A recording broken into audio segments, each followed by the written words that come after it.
আলহামদুলিল্লাহি রাব্বিল আলামিন ওয়াসসালাতু ওয়াসসালামু আলা সাইয়্যিদিল আমবিয়া ওয়াল মুরসালিন আম্মা বা'দু ফাআউযু বিল্লাহি মিনাশ শাইতানির রাজীম বিসমিল্লাহির রাহমানির রাহিম ইয়া আইয়্যাতুহান নাফসুল মুতমাইন্নাহ তাকাব্বালা ইয়া রাব্বাল আলামিন।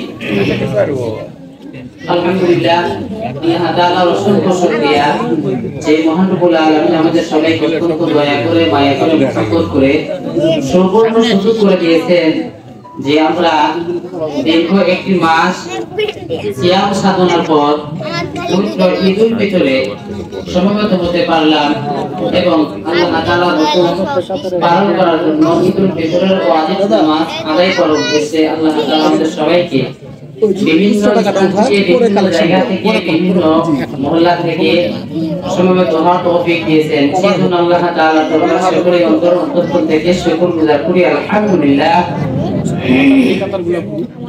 সম্মানিত উপস্থিতি, আমি যে আয়াতে কারিমা তেলাওয়াত করেছিলাম আপনাদের সঙ্গে উক্ত আয়াতে কারিমা সম্পর্কে অল্প সময়ে কিছু কথা বলার ইচ্ছা করেছি ইনশাআল্লাহ। সামনে আসেন। তো আমরা দীর্ঘ একটি মাস আমাদের সাধ্য অনুযায়ী যেভাবে পেরেছি ইবাদত করে আসছি এবং পাশাপাশি আল্লাহ তাআলার হুকুম ইসলামের স্তম্ভের একটি হলো রোজা। এই রোজাকে আমরা পালন করেছি এবং কি এই সমস্ত ইবাদতের পাশাপাশি আমরা আমাদের জীবনের অতীতের সমস্ত প্রকারের গুনাহ খাতা থেকে অনেকেই তওবা ইস্তেগফার করে ফিরে এসেছি।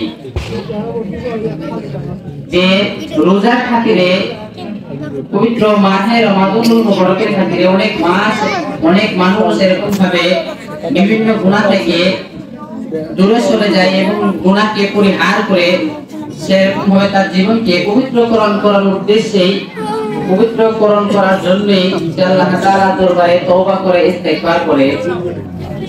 তো আমরা অনেকেই আল্লাহ তাআলার কাছে তওবা ইস্তেগফার করে আমাদের অতীত জীবনের গুনাহকে ক্ষমা করে নিয়েছি, আমলনামাকে গুনাহ থেকে পবিত্রকরণ করেছি। কিন্তু দেখা যায় এটা সময় সাপেক্ষে যে আমরা যখন যে সমস্যা যে সময়ে যে পরিস্থিতির সম্মুখীন হই আমরা সেই সময় সেই পরিস্থিতিকে বুঝে আমরা কাজ করে থাকি। তো এই রোজার মাসটা ছিল ইবাদতের মাস, রোজার মাসটা ছিল গুনাহ থেকে বিরত থাকার মাস। তাই আমরা দীর্ঘ একটি মাস যাবত বেশি থেকে বেশি কোরআন তেলাওয়াত শুনেছি এবং করেছি এবং নেক আমলের সাথে সুসম্পর্ক রেখেছিলাম এবং গুনাহ থেকে আমরা সকলে পৃথক হয়েছিলাম বলেই আমাদের আমলনামায় এরকম ভাবে তওবা করে ইস্তেগফার করা সম্ভব হয়েছে। তো যখনই দেখা যায় যে রোজার মাসের ভিতরে মসজিদ ভর্তি মানুষ যেদিন থেকে ঈদুল ফিতর শুরু হয়ে যায় সেদিন থেকে মসজিদের কাতারগুলো খালি হয়ে যায়, আর মানুষ থাকে না, পাওয়া যায় না। এতে করে বোঝা গেল যে আমাদের এই সময়ের পরিবর্তনের কারণে আমরা এরকম ভাবে ওই রমাদান মাসে যেরকম আমল করেছিলাম সে আমল আর করা সম্ভব হয় না, আর আমরা বিভিন্ন সময়ের কারণে বিভিন্ন পরিস্থিতির কারণে গুনাহে শিকার হয়ে যাই। মেরে মুহতারাম ভাই ও দোস্ত বুজুর্গ, তো আমি এটাই বলতে চাইছিলাম যে আমরা অনেকেই তওবা করে ইস্তেগফার করে আমাদের জীবনটাকে আমাদের আত্মাটাকে পবিত্রকরণ করেছিলাম। এটা শুধু রোজার মাসের জন্য